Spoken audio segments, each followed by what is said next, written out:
Always a pleasure catching up with Gavin Tucker, and catching up is what we'll do because it's been a minute since we've seen you in the cage, 2.5 years almost. So, what's kept you out? What's been going on in your life?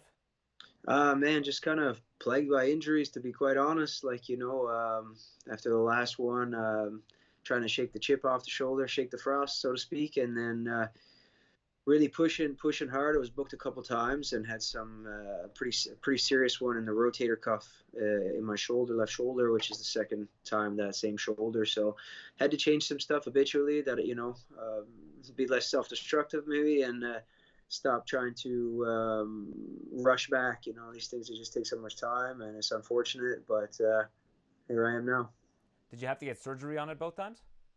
Yeah, both times. Yeah, this one I was really spoiled and looked after. The PI in Vegas, the doctor in Vegas, Kyle Hancock, and then the PI's rehab, and just really looked after in Halifax as well with Robbie at Nova, and my man Warren Hefford at Proactive, and I got really lucky and back full recovery, and here I am with another opportunity. So How long were you in Vegas for rehabbing that?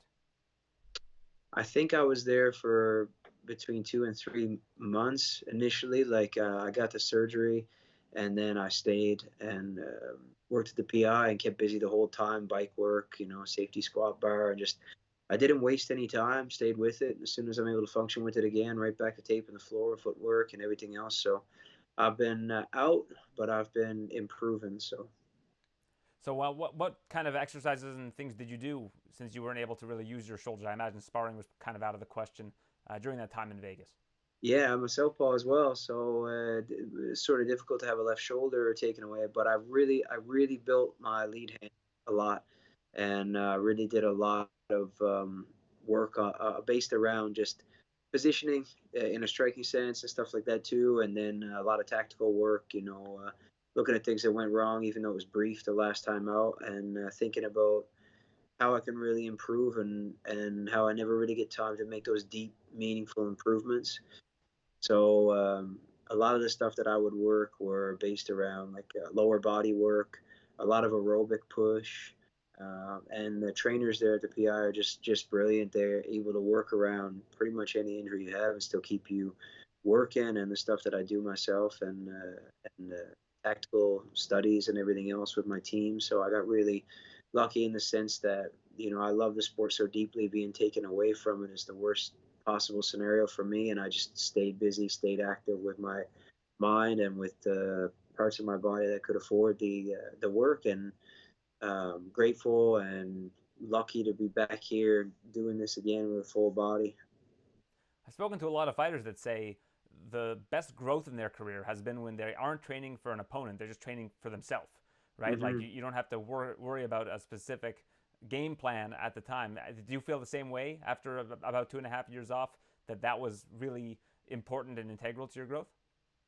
100% important to my growth as an athlete, but as a person too. You start asking yourself what you want in your life, and I think that meaningful change, whatever that means to you, is a theme. So as an athlete, finding deep purpose and a human being, and kind of trying to find that space that lives between both of those, and know what you're fighting for, and know how to create a really intentional, detailed plan on how to become that version of yourself that you're trying to get after. So the past 2 years, I feel like a different person. I feel like a different athlete. I was just saying yesterday, this version of me is undefeated. So that's the mentality I'm trying to come forward. We're in Nashville. It's time to perform.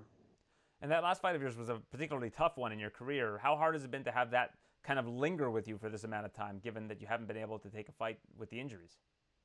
Yeah, a quick one. It leaves you with a lot of what ifs and what have yous, or what had yous.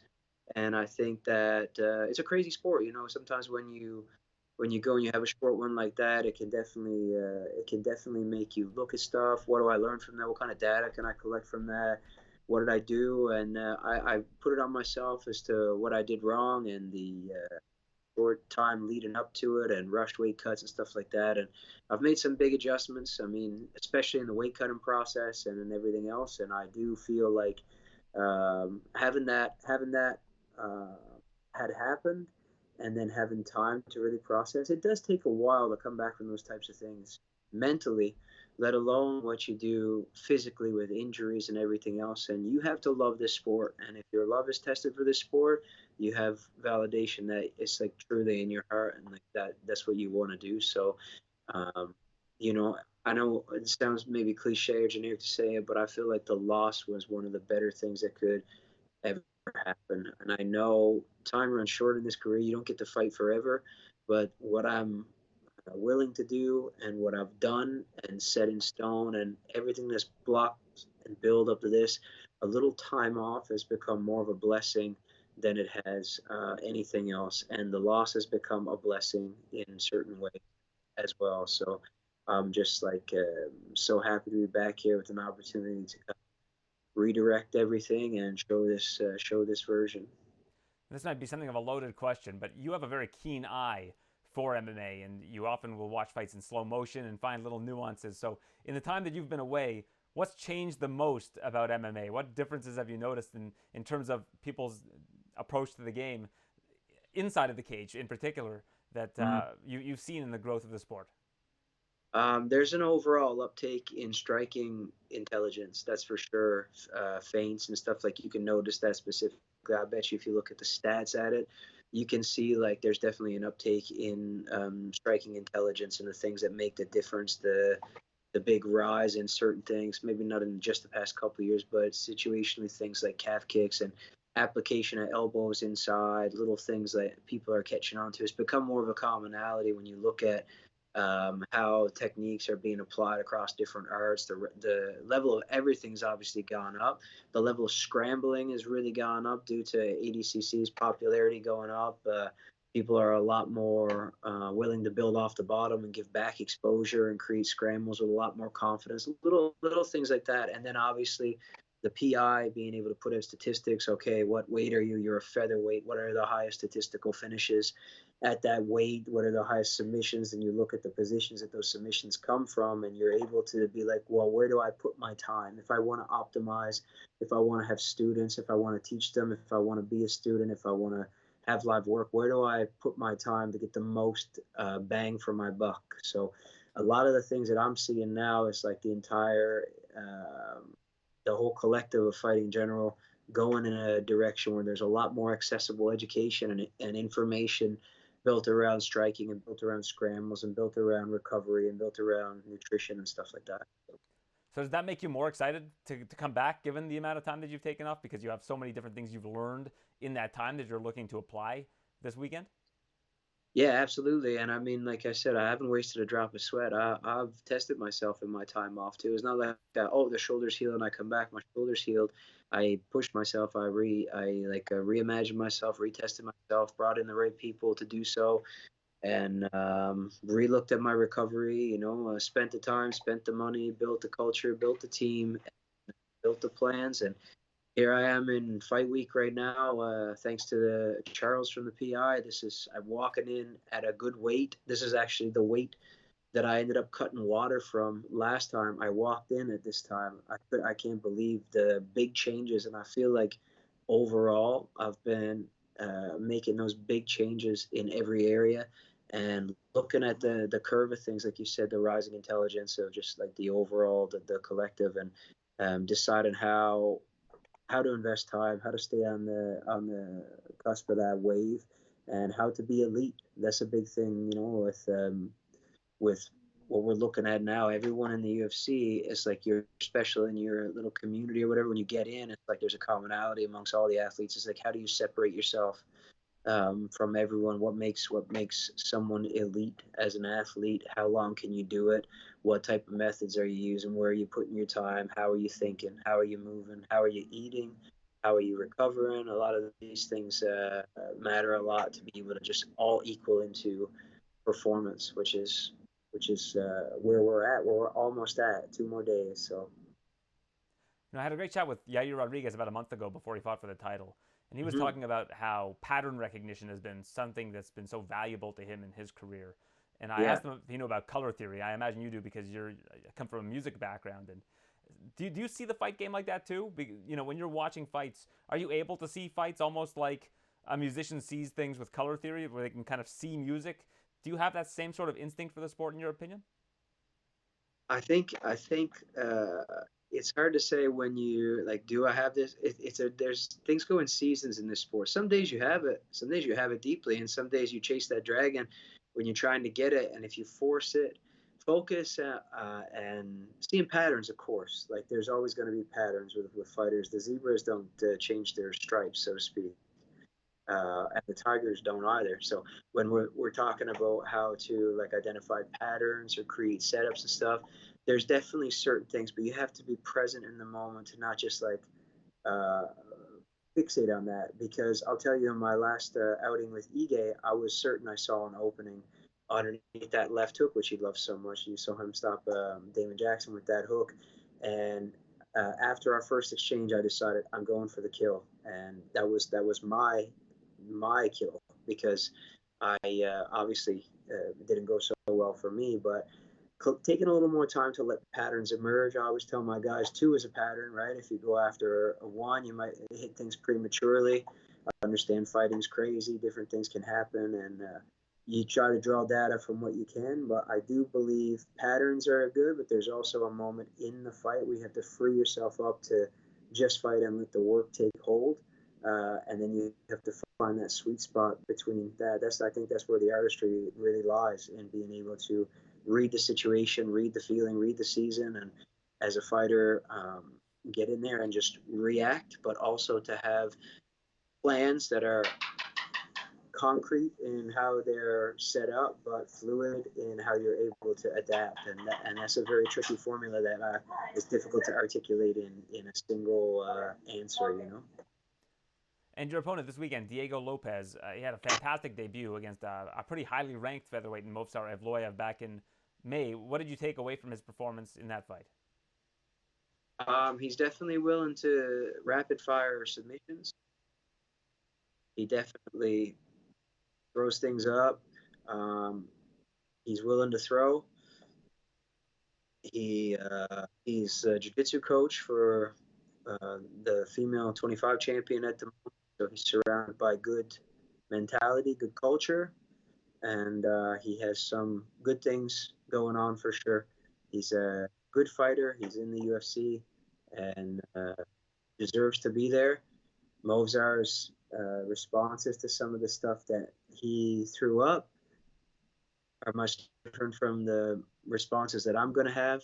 And I think Movsar's approach to the fight is much more different than my approach to this fight. So hard to say anything too specific, but I will say that. But you know, I respect everybody in the sport across the board, but I do believe I'm elite, and I do believe when it comes to making reads, you know, as this fight goes along, if you're in there with me for more than 10 minutes, I'll have collected a lot. And you know, with Diego, everyone's saying things like this could be a war, this could be this, it could be that. It very well could be, or it could be something that's like very elegant with a little bit of chaos just sprinkled here and there.